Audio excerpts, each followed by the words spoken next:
Assalamualaikum warahmatullahi wabarakatuh.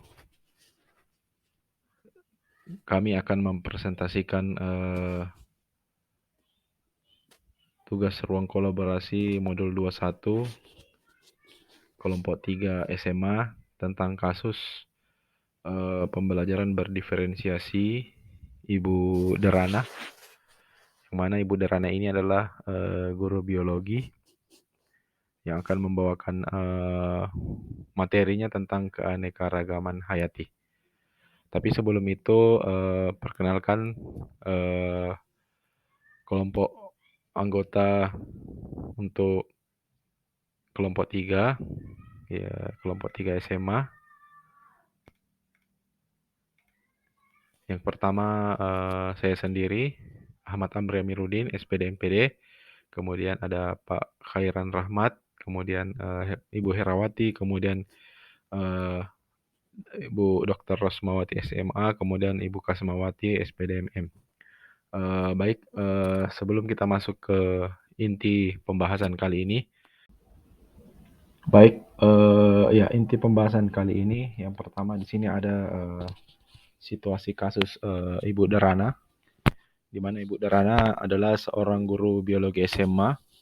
Ia mengajar murid-murid kelas 10. Adapun tujuan pembelajarannya adalah murid dapat menganalisis berbagai tingkat keanekaragaman hayati di Indonesia beserta ancaman dan pelestariannya.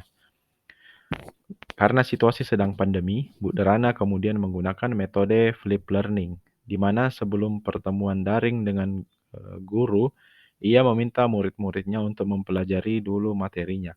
Bu Derana telah menyiapkan paparan tentang materi keanekaragaman hayati yang dapat diakses secara mandiri oleh murid-muridnya. Di dalam paparan ini, Bu Derana menjelaskan tentang konsep kunci dari keanekaragaman hayati dan tingkatannya. Keanekaragaman ekosistem, keanekaragaman spesies, keanekaragaman genetik. Ibu Derana juga menyediakan beberapa sumber belajar yang berkaitan dengan wilayah kritis keanekaragaman hayati di Indonesia. Sumber yang ia sediakan misalnya artikel dari koran, video-video dari Kehati, WWF, Greenpeace yang ia ambil dari internet. Untuk membantu murid-muridnya belajar mandiri, Bu Derana menyiapkan beberapa pertanyaan pemandu. Setelah tahapan belajar mandiri, murid-murid kemudian diminta mengikuti kuis tertulis dengan pertanyaan terbuka, di mana setiap murid akan diminta untuk memberikan umpan balik terhadap jawaban dua temannya. Ibu Derana memastikan setiap anak mendapatkan umpan balik dari temannya. Ibu Derana lalu meminta murid membuat jurnal refleksi yang harus dilengkapi sebelum mereka masuk ke tahapan pembelajaran sinkron melalui pertemuan Google Meet. Dalam tahap forum diskusi sinkronus, guru memberikan pertanyaan pemantik untuk memulai pertanyaan-pertanyaan tersebut diantaranya. Tingkat keanekaragaman hayati mana yang paling penting dilindungi terlebih dahulu? Mengapa? Kapan terancamnya keanekaragaman hayati ekosistem dapat mengancam keanekaragaman hayati spesies dan genetis? Mengapa? Dan pertanyaan-pertanyaan lainnya yang dapat memperkaya materi dan pemahaman murid akan konsep. Selama proses diskusi daring, Ibu Derana mengamati jawaban-jawaban murid untuk mengetahui apakah ada miskonsepsi yang dimiliki murid atau apakah ada murid-murid yang tampak belum paham.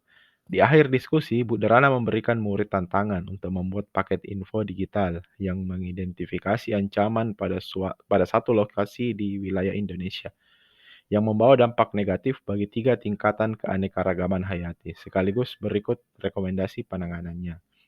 Bu Derana memperkenankan murid memilih sendiri lokasinya berdasarkan kasus yang ternyata terjadi di Indonesia.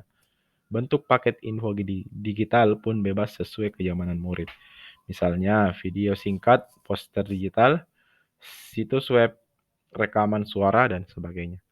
Asalkan semua informasi yang disajikan sesuai dengan rubrik penilaian yang diberikan dan telah didiskusikan bersama. Murid kemudian bekerja secara mandiri berdasarkan tenggat waktu yang telah disediakan.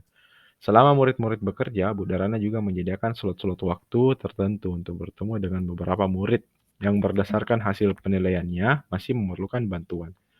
Dalam slot waktu khusus ini, Bu Darana menjelaskan kembali konsep-konsep serta memberikan banyak contoh. Jadi pertanyaan pertama yaitu, apakah kebutuhan belajar murid yang berusaha dipenuhi oleh Ibu Darana tadi? Oke, jawaban yang pertama yaitu mengenai kesiapan belajar yang akan dilakukan menggunakan metode flip learning dan memberikan materi berupa sumber belajar yang beragam, seperti artikel, video, dan situs yang disimpan di dalam Google Drive agar bisa dipelajari kembali oleh murid. Kemudian setelah itu dia akan memberikan tugas melalui Google Classroom. Yang kedua mengenai minat belajar yang akan dipenuhi oleh guru adalah dengan memberikan instruksi kepada murid untuk memberikan tanggapan secara langsung dan bisa melalui kolom chat. Kemudian memberikan pembelajaran dengan model asinkronus dan sinkronus. Kemudian guru memberikan tugas dan murid bebas memilih dalam bentuk poster, video, tulisan, atau dalam bentuk blog. Yang ketiga, profil belajar murid yang akan dipenuhi berupa materi-materi yang disajikan itu berbeda, yang dimana ada siswa kategori auditori. Di sini bisa melalui penjelasan langsung oleh guru. Kemudian siswa kategori visual itu dalam bentuk poster, gambar keanekaragaman hayati. Kemudian siswa kategori audio visual itu dalam bentuk video. Oke, itu untuk jawaban pertama. Kemudian kita pindah ke pertanyaan kedua. Bagaimana cara guru tersebut menentukan kebutuhan belajar muridnya? Di sini ada jawaban kedua. Yang pertama, seperti pertanyaan yang pertama tadi, jawaban pertama. Kesiapan belajar itu cara guru tersebut menentukan kebutuhan belajar muridnya adalah melakukan tes diagnostik. Di sini kita lihat tadi di video ada beberapa pertanyaan pemantik yang diberikan oleh Ibu Darana ke siswanya. Kemudian sehingga guru bisa mengetahui gaya belajar muridnya dan memberikan pembelajaran menggunakan metode flip learning dan memberikan materi berupa sumber belajar yang beragam. Yang kedua, minat belajar, yaitu guru berusaha menyelesaikan kebutuhan belajar murid tersebut dengan memberikan pembelajaran dengan model asinkronus dan sinkronus. Kemudian yang ketiga, profil belajar murid, guru menyiapkan semua kebutuhan belajar murid baik dan gaya belajar audio, visual, dan kinestetik. Itu untuk jawaban kedua. Kita pindah ke pertanyaan ketiga. Strategi pembelajaran berdiferensi apa yang digunakan? Oke, di sini ada 3. Pertama, diferensiasi konten, menyiapkan berbagai macam sumber pembelajaran mulai dari bahan materi, audio, visual, maupun audio visual yang kemudian dibagikan melalui Google Classroom agar dapat diakses oleh seluruh siswa. Yang kedua, diferensiasi proses. Di sini ada model synchronous learning dan asynchronous learning. Kemudian yang ketiga, diferensiasi produk, memberikan kemerdekaan kepada siswa untuk menentukan sendiri produk tugas mereka sesuai dengan kemampuan mereka. Kemudian pertanyaan terakhir, bagaimana Ibu Darana tersebut melakukan penilaian?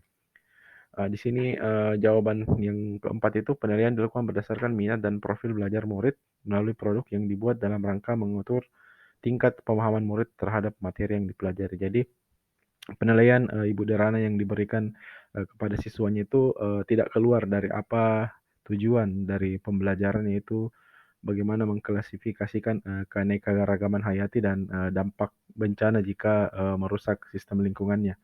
Kemudian guru juga dalam membuat kriteria penilaian mendiskusikan dengan muridnya kriteria penilaian hasil produk yang akan digunakan. Oke, mungkin itu saja jawaban keempat. Jadi tadi ada 4 pertanyaan dan semuanya telah dijawab dari masing-masing pertanyaan tersebut. Baik, sekian, terima kasih dan salam bahagia.